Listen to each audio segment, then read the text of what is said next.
Hello, hello, hello again. We are going to pick right on up where we left off by going into the drop down and make drawing from assembly. You can choose whatever size you would like. I chose C and C landscape just because I think it fits everything pretty well, and I hit OK.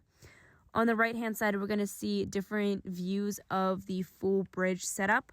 Let's drag in the isometric view and let it populate into place.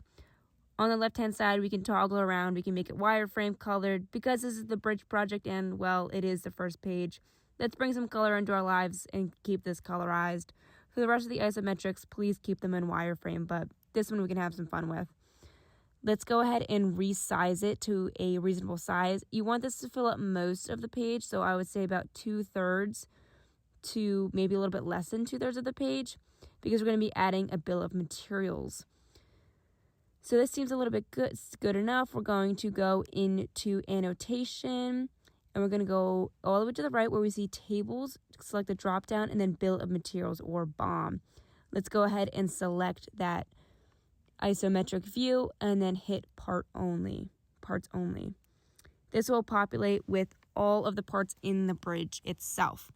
Now we do see that it does say diagonal and then diagonal 1. That's just because we did mirror this bridge and the truss sides are named the same thing, just with no number and then with one number.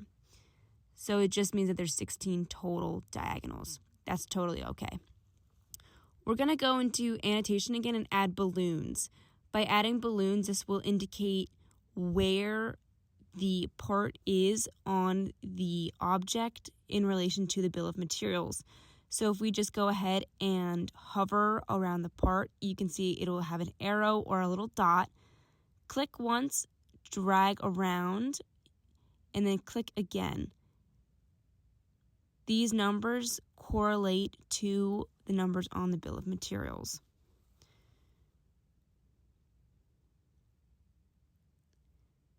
This is also a great way to keep track of everything for your final report.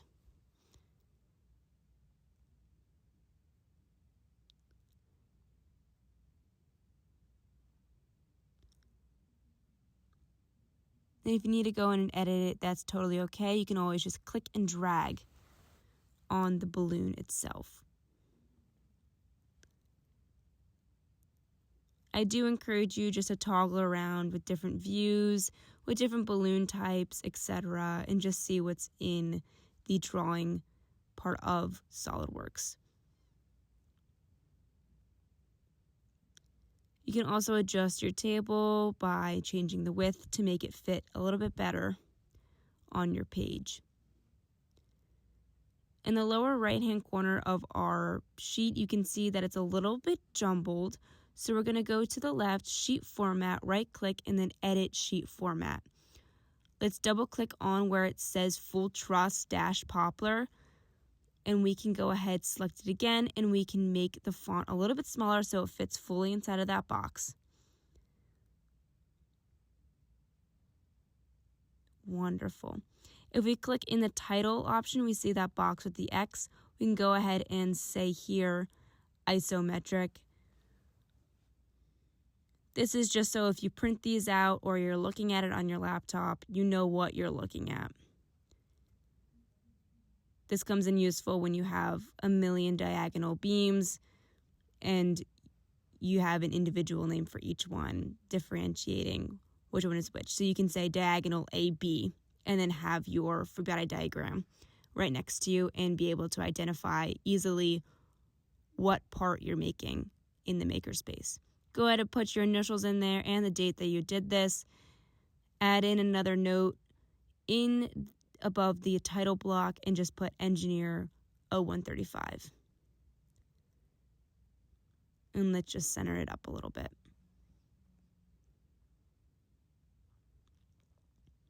Beautiful. In the upper right hand corner, we can just hit that return button and that'll save it. Awesome. Oh, we got a little glitch. That's totally okay. There we go. Now let's rename this sheet. Please rename your sheets. The last thing we want to see in a design review is sheet 1, sheet 2, sheet 3, sheet 4, all the way down to sheet 14. Because again, if you're in a hurry in the makerspace, you don't know what sheet 14 versus sheet 3 is. All right, let's bring in another part. Let's go into the left-hand side. We can see we have different parts. We can go up above drawing, model, and we can select our main beam. Right here, we can select different views. You can see it populate if I hover back over the sheet. And then if I select in the sheet and then around, you can see that different views of the main beam pop up.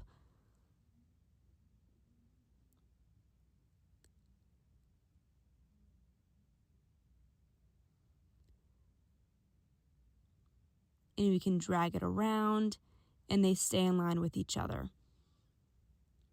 The isometric is free moving.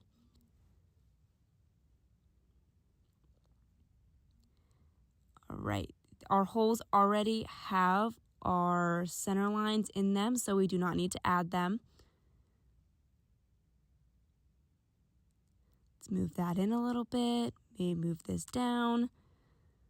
Let's go into annotations, smart dimension, and we're going to dimension from the left-hand side, just like we're reading a book. Let's go from the left-hand side to the center of our first hole, drag upwards, find where this dimension looks more easy to read, click again. I'm going to click from the left-hand side again, back to that middle hash, drag up, and then click again. When we're measuring in real life, we are measuring from one point. So we're going to reflect that in this drawing. And we're just going to keep going down.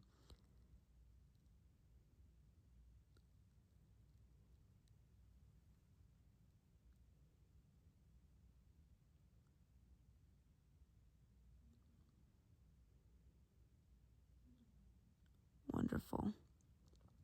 Now this goes to 2 decimal places. You can make it more precise. Again, this is your preference. You are the one that needs to fabricate this.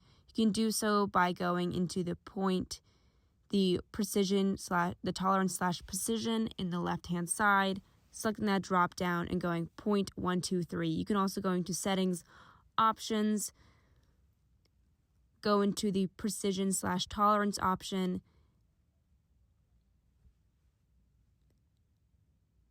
by searching it in the search bar and changing the precision of the overall document. Sometimes this does not update automatically, and as you can see here, it does not automatically update, so you'd have to go back in by just double clicking, going into tolerance as precision, doing the drop down again, and doing it once more.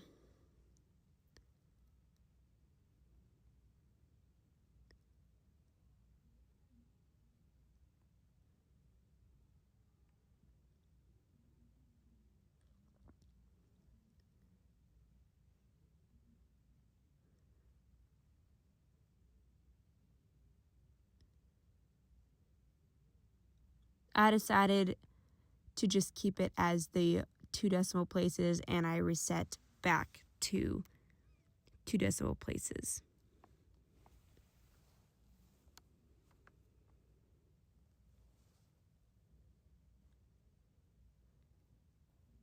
One thing that I did not do here was add the diameter of these holes.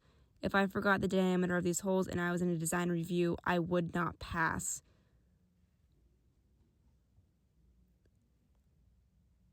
So please add in that these diameters will be 0.177 inches.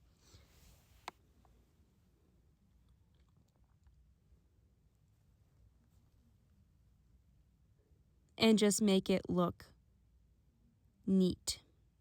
so you can respace them by dragging them around. All right, now on this top view, we're going to say how long this entire beam is, which is that 18 inches. So we're just going to go into that dimension, click the line, hover upwards, and click again.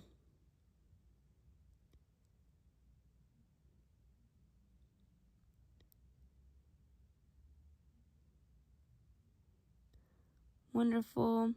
We can go to the side and do the same thing over here.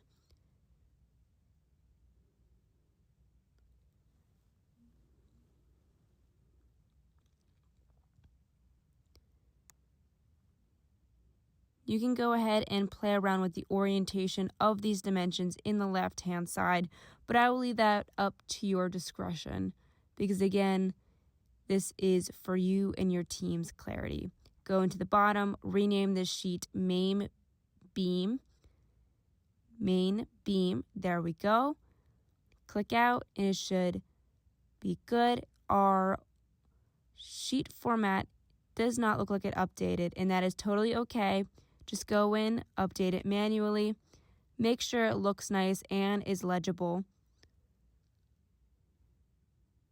and consistent with all of your sheets.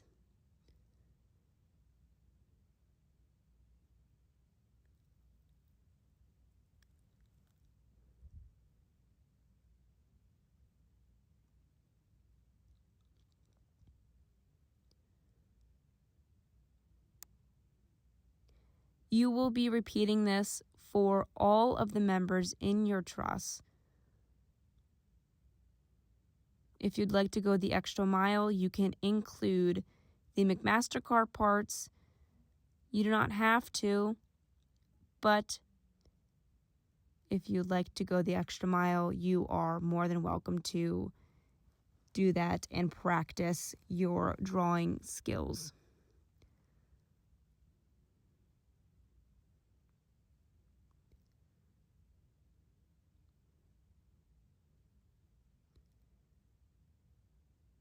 That's up and centered.